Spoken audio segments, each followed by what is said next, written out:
Assalamualaikum warahmatullahi taala wabarakatuh.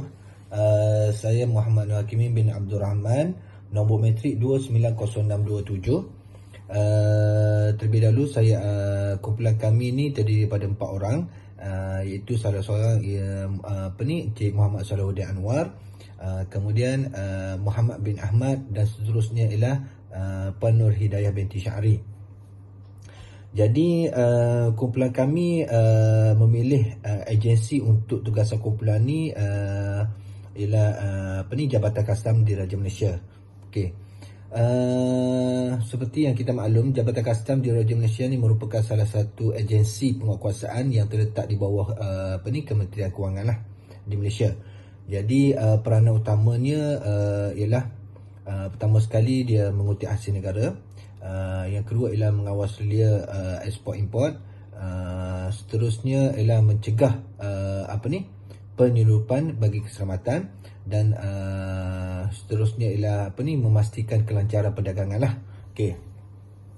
Jadi secara keseluruhannya Jabatan Kastam ni dia ni merupakan tonggak penting lah untuk menyumbang hasil signifikan kepada negara dan menjamin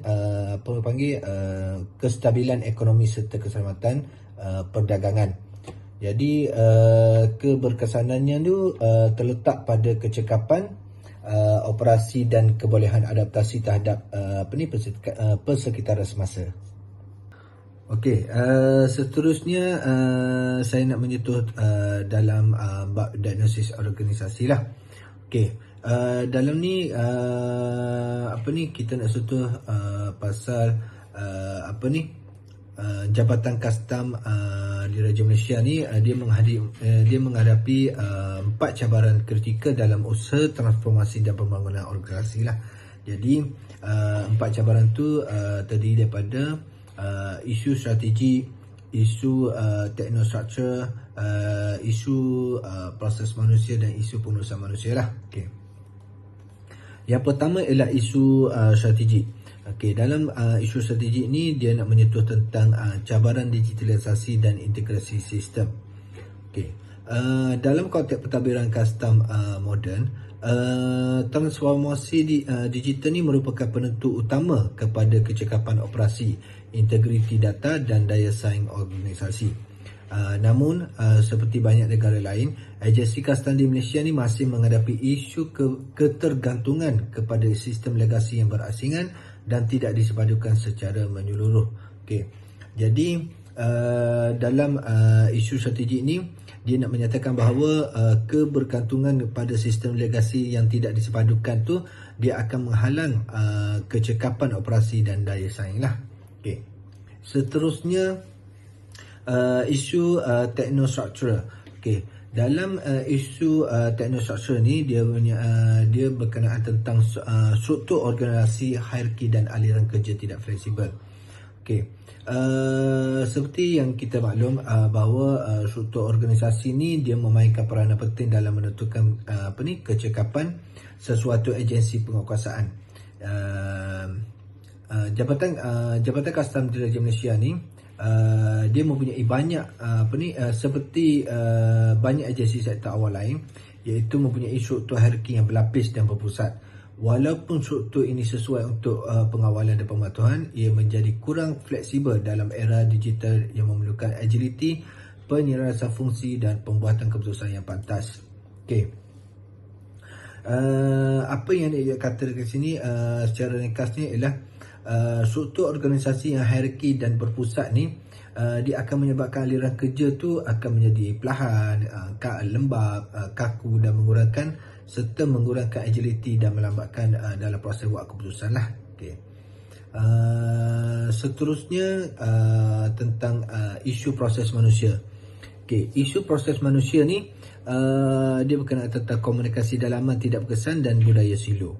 Okay. Proses manusia termasuk komunikasi dalaman, budaya kerja dan hubungan antara jabatan merupakan asas kepada keberkesanan pelaksanaan pembangunan organisasi lah. Jadi Jabatan Kastam Diraja Malaysia ni dia mempunyai lebih 14,000 pegawai di seluruh negara, dan jumlah yang besar ini memerlukan sistem komunikasi yang jelas, seragam dan efektif. Jadi secara ringkasnya dalam isu proses manusia ni, komunikasi dalaman yang tidak efektif dan budaya silo akan menyebabkan akan melemahkan keberkesanan pelaksanaan pembangunan organisasi. Jadi yang terakhir ialah isu pengurusan sumber manusia. Jadi isu pengurusan sumber manusia ni dia berkenaan tentang kekurangan kemahiran teknologi dan latihan tidak komprehensif. Modal insan merupakan nadi kepada kejayaan transformasi organisasi.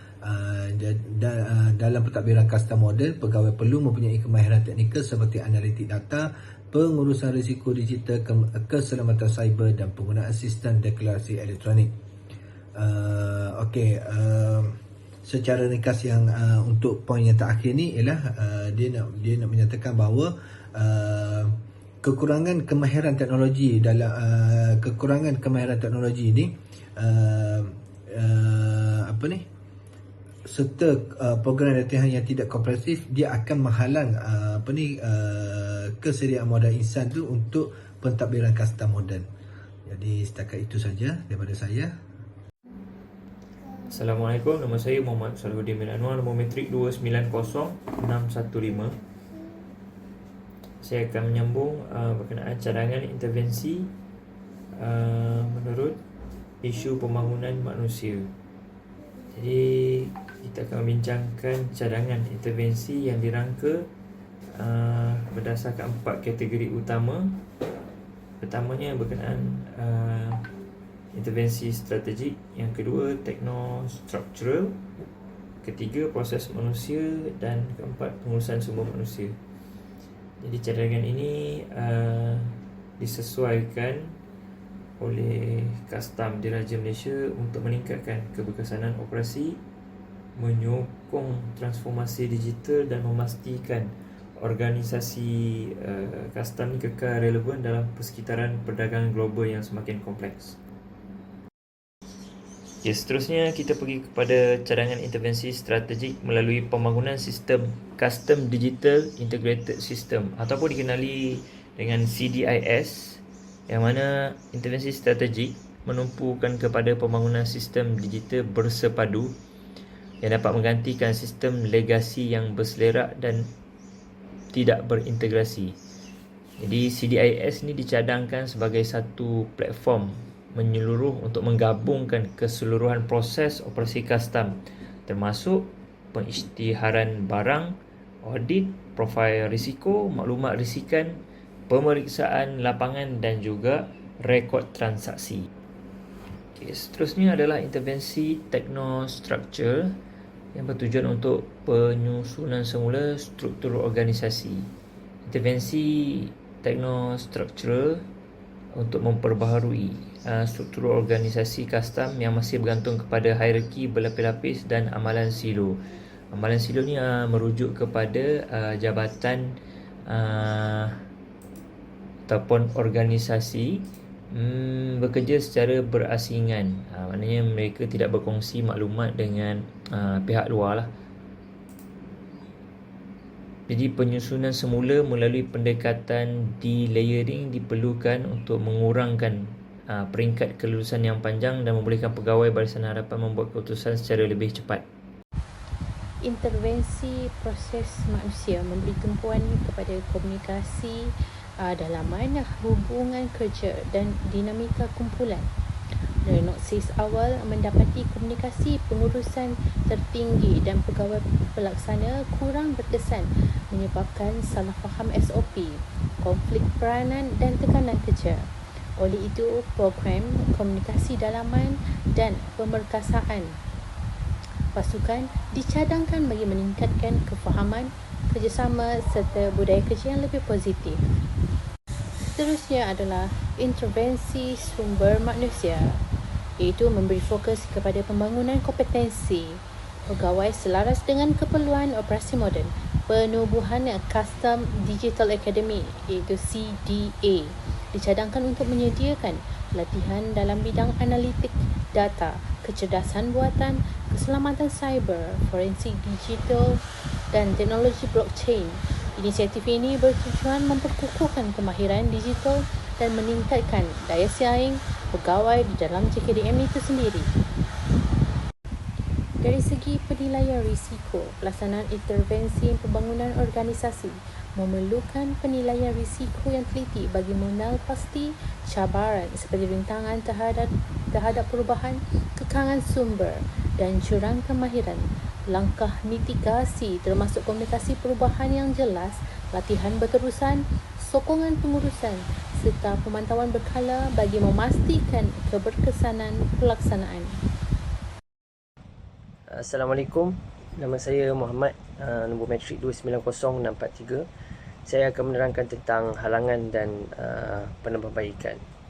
Kalau kita lihat dari segi halangan intervensi proses manusia, intervensi proses manusia ni juga menghadapi halangan melalui budaya kerja lama yang agak sukar untuk diubah melalui ego jabatan dan budaya bersendirian ataupun silo. Budaya organisasi yang lama telah terbentuk ini boleh menyebabkan pegawai tidak mahu bekerjasama antara bahagian, antara jabatan, dan ia telah menyebabkan kelemahan komunikasi, dua hala dan persefahaman dalam organisasi. Selain itu, kalau kita lihat dari segi halangan intervensi teknostruktural, dari segi definisi ialah penyusunan semula struktur organisasi. JKDM menghadapi halangan berupa kekangan birokrasi dan pertindihan tugas semasa proses pelaksanaan. Jadi struktur hierarki lama yang sangat berlapis-lapis dan amalan birokrasi yang agak rigid ini sering melambatkan proses keputusan dan menyukarkan perubahan. Jadi pertindihan tugas ni juga boleh berlaku semasa pegawai baru menyesuaikan diri dengan peraturan ataupun SOP baru, menyebabkan ketidakkelancaran ataupun ketidakjelasan tanggungjawab dan akan menghadapi konflik peranan dan tugas. Seterusnya, halangan intervensi pengurusan sumber manusia. Halangan ini juga menghadapi cabaran seperti kekurangan tenaga pengajar mahir, teknologi dan pegawai senior yang tidak begitu mahir dan kompeten dari segi terutamanya digital. Jadi perkara ini boleh menghalang pembangunan modal insan yang sepadan dengan keperluan operasi moden. Seterusnya, menjejaskan keberkesanan latihan dan transformasi kompetensi. Dan yang terakhir adalah halangan pelaksanaan intervensi strategik. Pelaksanaan intervensi strategik ini khususnya melibatkan pembangunan sistem Customs Digital Integrated System ataupun CDIS. Dia menghadapi beberapa halangan utama. Pertama, kos pembangunan sistem digital yang tinggi sering menjadi cabaran utama kerana pembangunan platform bersepadu memerlukan sumber kewangan, teknologi dan pakar ICT yang signifikan. Kesimpulannya, pembangunan organisasi di Jabatan Kastam Diraja Malaysia ini merupakan satu proses yang penting dan berterusan untuk memastikan agensi ini kekal relevan, berintegriti dan berkesan dalam menghadapi pelbagai cabaran global termasuk globalisasi, digitalisasi dan jenayah rentas sempadan. Seiring dengan peningkatan perdagangan antarabangsa dan penggunaan teknologi moden, JKDM perlu menyesuaikan diri melalui perubahan yang sistematik dan struktur supaya operasi penguatkuasaan dapat dijalankan dengan efisien, telus dan selaras dengan standard antarabangsa. Terima kasih.